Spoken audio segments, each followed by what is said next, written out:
Hello student of class 8, as you know that we are discussing the 7th chapter of your science and the name of this chapter is conservation of plant and animal. We have discussed up to the deforestation and the consequences of deforestation in previous video. Now we have to discuss the another threat to biodiversity. इस video में हमें देखना है कि deforestation के अलावा कौन कौन से वो कारण हैं जो कि बायोडाइवर्सिटी के लिए एक खतरे का कारण बन सकता है। तो नेक्स्ट इसमें है पॉल्यूशन। पॉल्यूशन का मतलब प्रदूषण। देखते हैं, pollution of the natural resources like air, water and soil is the threat to survival of biodiversity. जो प्रदूषण है नेचुरल रिसोर्सेज जैसे एयर का, वाटर का, सॉइल का, ये भी एक खतरे का कारण है to survival of biodiversity, biodiversity के सर्वाइवल के लिए, उनके जीवित रहने के लिए। The chemicals release by the industries, जो इंडस्ट्रीज से केमिकल रिलीज होते हैं वो पॉल्यूट करते हैं किसको, वाटर बॉडीज को एज वेल एज एटमॉस्फेयर और साथ ही एटमॉस्फेयर को। Use of pesticides in the agriculture, agriculture में जो हम पेस्ट से बचने के लिए, पेस्ट से अपने क्रॉप को बचाने के लिए पेस्टिसाइड्स का यूज करते हैं वो। Water generation, sprawling, transport and construction of building add pollutants to the air, ये सारे रीजन हैं जो कि क्या करते हैं, एयर में पॉल्यूटेंट्स को, प्रदूषक को मिलाते हैं। वाटर एंड सॉइल, वाटर में और सॉइल में। The natural habitat get polluted, जो नेचुरल हैबिटेट होता है, प्राकृतिक आवास जो होता है एनिमल का, वो गेट पॉल्यूटेड, प्रदूषित हो जाता है ड्यू टू दिस एक्टिविटी, इन सारे क्रियाकलापों से। एंड अल्टीमेटली, और अंततोगत्वा death of the living things occur, ये जीवधारी जो होते हैं, ये लिविंग थिंग्स होते हैं, इनकी मृत्यु हो जाती है। जो नेक्स्ट थ्रेट है, नेक्स्ट जो कारण है जिसके वजह से हम कह सकते हैं कि बायोडाइवर्सिटी पर खतरा, एक तरह से हम कह सकते हैं खतरा, संकट जो है ये उसके ऊपर है, तो ये है क्लाइमेट चेंज, जो जलवायु परिवर्तन है। Burning of the fossil fuel like coal, petroleum and natural gases emit the many harmful and greenhouse gases like carbon dioxide. Petrol, coal, petroleum और जितने भी नेचुरल गैसेज होते हैं, नेचुरल गैसेज इमिट करते हैं, इनके बर्निंग से natural gases emit करते हैं जो कि हार्मफुल इफेक्ट देते हैं, और ग्रीन हाउस गैस जैसे कार्बन डाइऑक्साइड का भी ये प्रोडक्शन कर रहे हैं। The increase level of these gases, और एटमॉस्फेयर में कार्बन डाइऑक्साइड का और इन गैसों का बढ़ा हुआ जो मात्रा होता है, यही क्या होता है, कॉज करता है किसका, एयर पॉल्यूशन, मतलब वायु प्रदूषक का, और साथ ही साथ ग्लोबल वार्मिंग के लिए भी रिस्पॉन्सिबल होता है। नेक्स्ट जो पॉइंट है जिसके वजह से हम कह सकते हैं कि बायोडाइवर्सिटी पर संकट मंडरा रहा है, वो नेक्स्ट जो पॉइंट होगा, ओवर एक्सप्लॉइटेशन ऑफ रिसोर्सेज, आवश्यकता से अधिक संसाधनों का दोहन कर लेना, यह भी एक कारण है। किसके लिए, तो बायोडाइवर्सिटी के लिए ये क्या हो सकता है, एक और कारण हो सकता है। Human beings over exploit the plant and animal for food, human beings, मानव जाति या मानव जो होते हैं, ये आवश्यकता से अधिक प्लांट और एनिमल्स को का दोहन कर लेते हैं, किसके लिए, फूड के लिए, टिम्बर के लिए, फॉर फर्नीचर बनाने के लिए, टिम्बर के लिए, बिल्डिंग्स के लिए, फ्यूल वुड के लिए, pay to trade for ivory and raw material for medicine, इन सारे पर्पस के लिए ये क्या कर लेते हैं, आवश्यकता से अधिक प्लांट और एनिमल का दोहन कर लेते हैं। When an individual species is remove selectively, अगर किसी एक इंडिविजुअल को हम उसके फूड चेन से रिमूव कर देते हैं, किसी फॉरेस्ट से रिमूव करते हैं, it create imbalance in nature, तो इसके वजह से प्रकृति में बहुत ज्यादा असंतुलन बन जाता है। It harm other living things also which is in association, ये अदर लिविंग थिंग्स को भी क्या करता है, हम कह सकते हैं कि उन्हें भी हार्मफुलनेस होती है, उन्हें भी नुकसान पहुंचता है।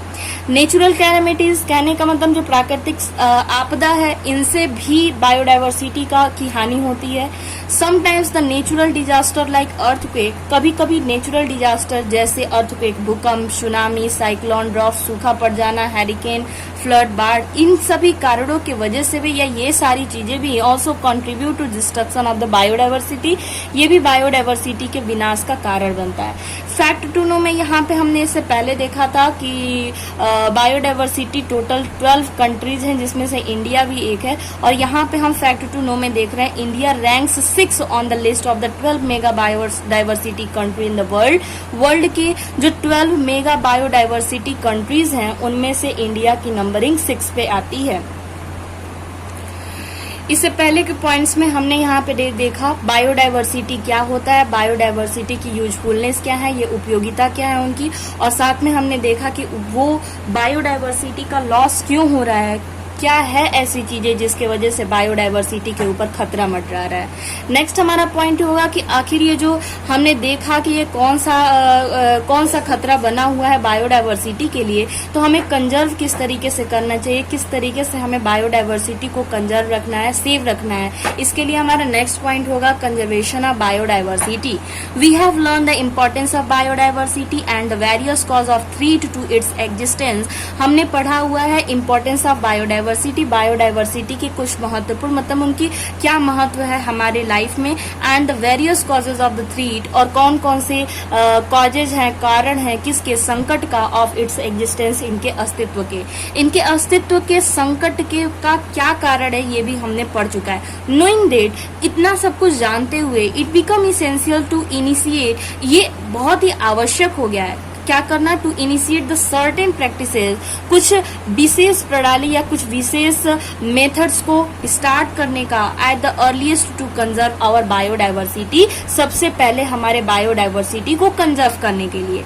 The first step to protect our diversity is to conserve it, सबसे पहले हमारे बायोडायवर्सिटी को प्रोटेक्ट करने का पहला कदम है इसे कंजर्व करना। मतलब ये कि अगर डिस्ट्रक्शन हो रहा है तो जो कुछ भी अभी है, जितने भी स्पीसीज अभी प्रेजेंट टाइम में प्रेजेंट हैं, उन्हीं को बचा करके रखा जाए, इसे हम कह सकते हैं conservation.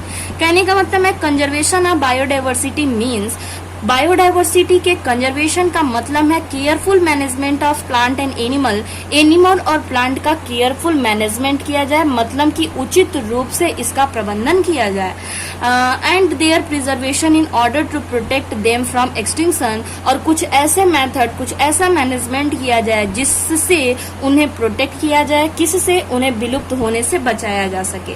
Several conservation practices have started all over the world, बहुत सारे ऐसे प्रैक्टिसेस, प्रणाली या फिर हम कह सकते हैं नियम कानून ऐसे लगाए गए हैं जो कि इस पूरे वर्ल्ड में स्टार्ट किए गए हैं to protect plant and animal species from extinction, मतलब विलुप्त होने से इन प्लांट और एनिमल को बचाने के लिए।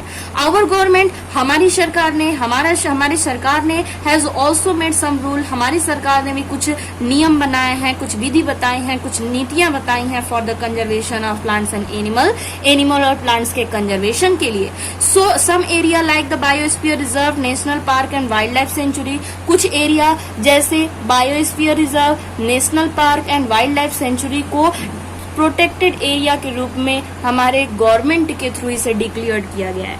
सो इसमें एक क्वेश्चन पूछा जाता है कि प्रोटेक्टेड एरिया में कौन कौन सा एरिया जो होता है इंक्लूड होता है, तो आपको याद रखना है इसमें 3 एरियाज जो होते हैं वो प्रोटेक्टेड एरिया में इंक्लूड होते हैं। फर्स्ट होगा इसमें biodiversity reserve, biosphere reserve, second होगा national park, and next one is wild life sanctuary. The following steps are proposed by the scientists to conserve biodiversity। इसके साथ ही हमारे साइंटिस्टों के थ्रू, हमारे वैज्ञानिकों के थ्रू भी कुछ ऐसे स्टेप्स बताए गए हैं जिसके थ्रू हम बायोडायवर्सिटी को कंजर्व कर सकते हैं। जिसमें से पहला स्टेप है जो साइंटिस्टों के थ्रू बताया गया है वो ये है proper planning of the land, कि वहाँ का जो एरिया होगा, प्रोटेक्टेड एरिया में जो लैंड होगा, वहाँ का जो जमीन होगा उसका प्रॉपर प्लानिंग किया जाए। Water utilization should be done to ensure the protection of wildlife के प्रोटेक्शन को देखते हुए वहां पे उपयोग किए जाने वाला जो वाटर है, यूटिलाइज किए जाने वाला जो वाटर है, उसका भी प्रॉपर मतलब उचित रूप से प्रबंधन किया जाए इन देयर नेचुरल हैबिटेट, उन एनिमल के नेचुरल हैबिटेट के पास में। Effort should be made to preserve as many variety of the food crop as possible, जितनी ज्यादा से ज्यादा फूड वेराइटी पॉसिबल है उतनी वेराइटी को हम उनके नेचुरल हैबिटेट में रखें। किसके नेचुरल हैबिटेट में? यही वाइल्ड लाइफ के नेचुरल हैबिटेट में। Next, alternative measures should be adopted to allow the survival of species that is being exploited, जो बिल्कुल खत्म हो रहे हैं, जो बिल्कुल समाप्ति के कगार पे हैं, उनके लिए कुछ अल्टरनेटिव मेजर, उनके लिए कुछ दूसरा विकल्प भी हमारे पास होना चाहिए जिससे हम उसे बचाए रख सके और उसकी संख्या को अपने कंट्री में या फिर कह सकते हैं वर्ल्ड में उसे बरकरार रखें। नेक्स्ट है इसमें पॉइंट्स जो साइंटिस्टों के थ्रू दिया गया है बायोडाइवर्सिटी को कंजर्व करने के लिए, वो है ये है कि migrating route taken by birds should be mark and protected. कहने का मतलब है बहुत सारे ऐसे बर्ड्स हैं, जैसे हम आपको बता दें कि चाइना के साइड में यहाँ पे एक एरिया है जिसे हम कहते हैं साइबेरिया, और इस साइबेरिया से बर्ड्स जो आते हैं जिसे हम साइबेरियन क्रेन कहते हैं, ये विंटर सीजन में यहाँ से उड़ करके चले आते हैं कहाँ, हमारे इंडिया के राजस्थान में, और राजस्थान में केवला देव बर्ड सेंचुरी है वहां पे चले आते हैं। तो ये माइग्रेट कर जाते हैं, मतलब जगह को परिवर्तित कर देते हैं, एक जगह से दूसरे जगह चले आते हैं। तो हम कह सकते हैं कि ये बर्ड्स को हम माइग्रेटरी बर्ड कहते हैं, और इस रूट को हम कहते हैं, इस रूट को हमें क्या करना चाहिए, मार्क करना चाहिए कि किस रास्ते से वो जा रहे हैं, वो क्लीन है कि नहीं, उनके लिए सेफ है कि नहीं, और साथ ही साथ वो उनको बचाए रखने का हमें उपयोग कुछ न कुछ पॉइंट्स भी हमें देखना चाहिए। नेक्स्ट पॉइंट है water bodies like the river, pond and stream should be restored to their natural condition. Natural condition में ही उनके मतलब कि वाइल्ड लाइफ के नेचुरल हैबिटेट में, नेचुरल कंडीशन में ही हमें वाटर बॉडी जैसे रिवर हो, उसके पास में पॉन्ड हो, स्ट्रीम है, ये सारी चीजें होनी चाहिए। ह्यूमन शुड बी एजुकेटेड, मानव को ये शिक्षित किया जाना चाहिए अबाउट द कॉजेस, कारणों के बारे में, रिजल्ट परिणाम के बारे में, and the remedial measure of the wild life depletion, और इसके औपचारिक क्या मापन है या फिर क्या रीजन है जिसकी वजह से वाइल्ड लाइफ डिप्लीशन हो रहा है। Protesting forest from the forest fire, forest fire से जो जंगल में आग लग जाती है उसे बचाने के लिए भी कुछ उपाय किए जाने चाहिए। And the control regulating hunting, control and regulating hunting, शिकार को नियंत्रित करना चाहिए, इसे क्या रेगुलेट करना चाहिए, नियंत्रित रूप से इसे उपयोग में लाना चाहिए। फिशिंग को कंट्रोल करना चाहिए। Collection of wild product from forest, और वाइल्ड प्रोडक्ट को फॉरेस्ट से कलेक्शन का भी, इस पे भी नियंत्रण रखना चाहिए। नेक्स्ट हमने जो बताया प्रोटेस्टेड एरिया में, फर्स्ट प्रोटेस्टेड एरिया हमारा बायोस्फीयर रिजर्व होगा।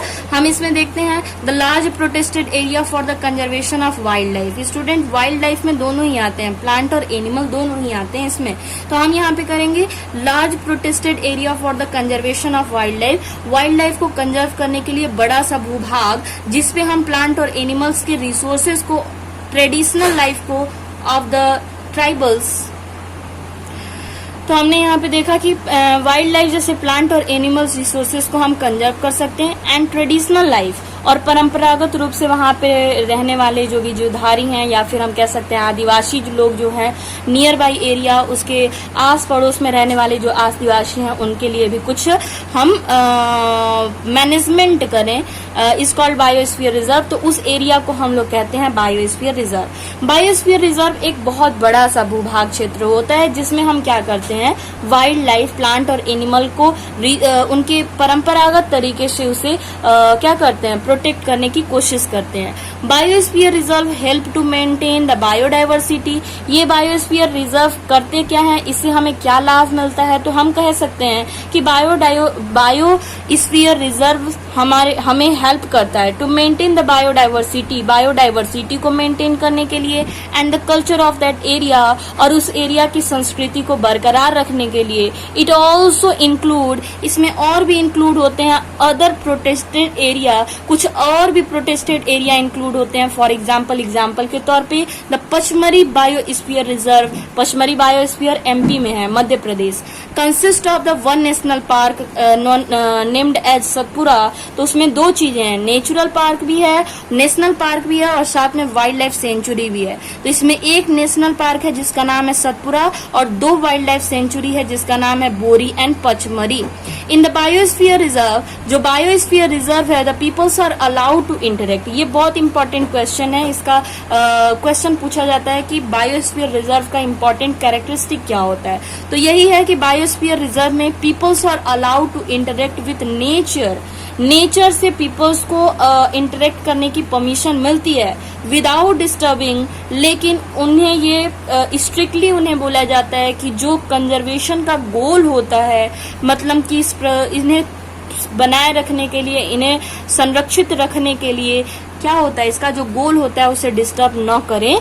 तो तब in this area conservation of plants and animal is supported by scientific idea। इस एरिया में कंजर्वेशन जो होता है प्लांट और एनिमल का वो साइंटिफिक आइडिया के थ्रू होता है and applying the strict rule, और इसमें बहुत ही सख्त नियम कानून भी लगाए जाते हैं। यहाँ पे आप फिगर में देख सकते हैं ये इंडिया का मैप है, और इंडिया के मैप में ये जो सर्कल करके दिया हुआ है इस एरिया में क्या है, हम कह सकते हैं कि ये बायोस्फीयर रिजर्व का इंडिकेट करता है। नंदा देवी कहाँ है, तो हम यहाँ पे कहेंगे उत्तराखंड में है। नौकरेक कहाँ है, असम में है। मानस कहाँ है, असम में है। डिब्रू सिकोवा देखते हैं 4 नंबर, ये कहाँ है, तो ये हम कहेंगे असम में है। दिहांग ये कहाँ है, अरुणाचल प्रदेश में। सुंदरबन कहाँ है, पश्चिम बंगाल में। गल्फ ऑफ मन्नार कहाँ है, तो हम कहेंगे गुजरात में। नेक्स्ट है नीलगिरी कहाँ है, तो नीलगिरी हम कह सकते हैं कहाँ है, नीलगिरी ये सॉरी गल्फ ऑफ मन्नार यहाँ पे हम बात करेंगे, ये है आपका तमिलनाडु में। और नीलगिरी कहाँ है, नीलगिरी है आपका ये कर्नाटक में। एंड नेक्स्ट है ग्रेट निकोबार, सिमलीपाल उड़ीसा में होगा। ठीक है, ऐसे करके आप इसमें नोट कर सकते हैं। आगे हम बात करेंगे इंडेमिक स्पीसीज के बारे में। इंडेमिक स्पीसीज कहने का मतलब किसी एक पर्टिकुलर रीजन में पाया जाने वाला स्पीसीज, चाहे वो प्लांट का हो चाहे वो एनिमल का हो, लेकिन केवल एक पर्टिकुलर एरिया में ही होगा। The plants and animal found in the particular area are called flora and fauna. Particular area में पाए जाने वाले प्लांट और एनिमल को हम कहते हैं फ्लोरा और फाना ऑफ दैट एरिया, उस एरिया का रिस्पेक्टिवली हम कहते हैं। अगर प्लांट है तो उसे फ्लोरा कहते हैं और एनिमल है तो फाना कहते हैं। Endemic species of some plants and animal which are only found in particular area. ये ऐसे प्लांट और एनिमल होते हैं जो केवल उसी क्षेत्र में पाए जाते हैं और कहीं नहीं होता है। यहाँ पे जो वर्ड हमने हाईलाइट किया हुआ है ओनली, केवल उसी एरिया में ही होते हैं, अदर किसी एरिया में नहीं होते हैं। फॉर एग्जाम्पल के तौर पे sal and wild mango. Sal और वाइल्ड मैंगो जो होता है 2 इंडेमिक फ्लोरा है जो कि पंचमरी बायोस्फीयर के पास मिलता है। Some endemic fauna of this area are, और उसी एरिया में कुछ एनिमल भी हैं जो स्पेशली उसी रीजन में पाए जाते हैं, वो हैं bison, Indian giant squirrel and flying squirrel. ये भी मध्य प्रदेश के एरिया में ही होता है और कहाँ पे है, पचमरी बायोस्फीयर रिजर्व के पास आसपास में। Asiatic land is the endemic of the गिर नेशनल पार्क। गिर नेशनल पार्क गुजरात में एशियाटिक लैंड मतलब बब्बर शेर केवल वहीं पे इंडिया में मिलते हैं और कहीं भी इंडिया में नहीं मिलेंगे ये बब्बर शेर, जिसको हम कहते हैं एशियाटिक लायन। ये गुजरात के गिर नेशनल पार्क में है। The survival of these endemic flora and fauna may get disturbed due to introductions of new species। अगर उस एरिया में कोई नया स्पीसीज इंटर कर जाता है तो इनका सर्वाइवल जो होता है, इनका जो जीवन होता है वो डिस्टर्ब हो जाता है, जो वहाँ के एंडेमिक स्पीसीज होते हैं। कुछ इंपॉर्टेंट टर्म है यहाँ पे। फ्लोरा किसे कहते हैं, plant living in their natural surrounding is called natural surrounding. Particular region में जो नेचुरल सराउंडिंग में प्लांट होते हैं उसे फ्लोरा कहते हैं। Animal living in their natural habitat is called fauna. Endemic species किसे कहते हैं, तो plant and animal species confined to a specific geographical area. एक स्पेशल जियोग्राफिकल एरिया में जो स्पेशली प्लांट्स मिलते हैं या एनिमल, उनको कहते हैं endemic species.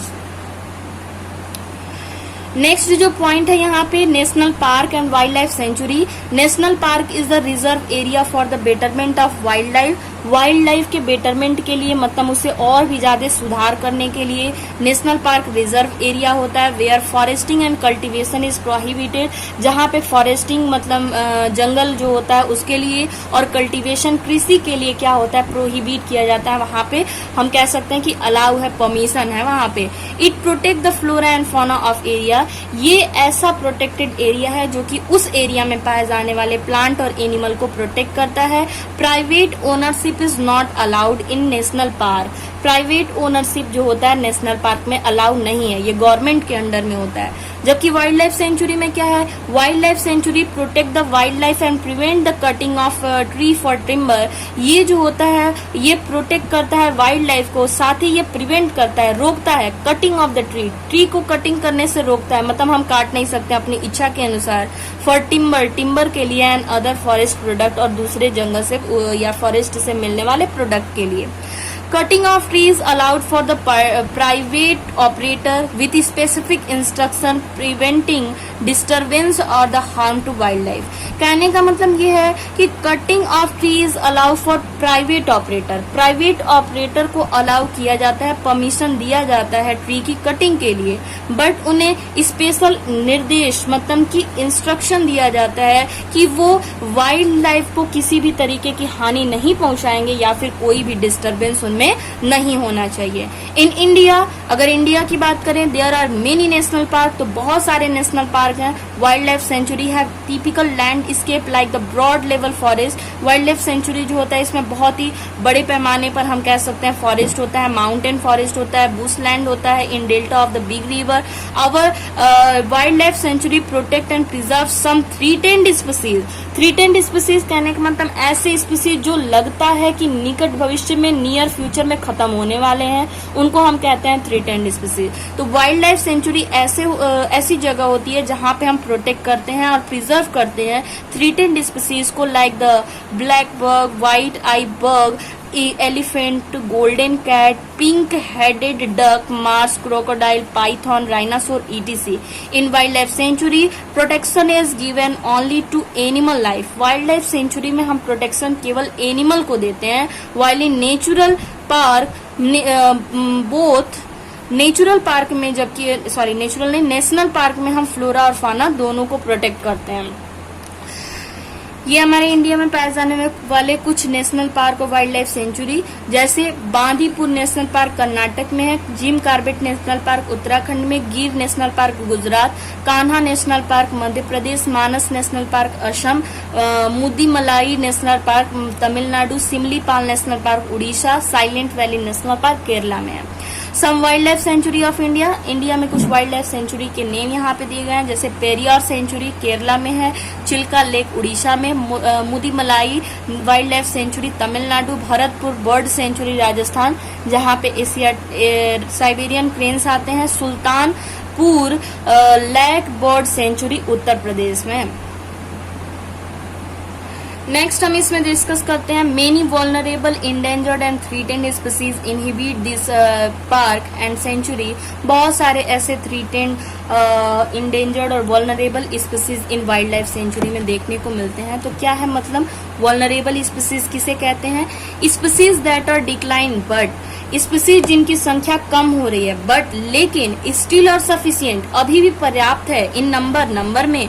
However the near future, लेकिन देखने से ऐसा लगता है कि निकट भविष्य में they might represent the category of endangered species, ये खतरे संकटग्रस्त प्राणी की कैटेगरी में चले जाएंगे। जैसे एग्जाम्पल है musk deer, sambar and black bug. These attract tourist, ये जो एनिमल है ये टूरिस्ट को अट्रैक्ट करते हैं। Conserve natural resource and prevent soil erosion, ये सॉइल इरोजन को रोकते हैं और नेचुरल रिसोर्स को प्रिजर्व करने का भी वर्क करते हैं। यहाँ पे फैक्ट टू नो हमने देखा, India first national park was Hailey national park. India का पहला national park Hailey national park है, now known as Jim Corbett national park, जिसे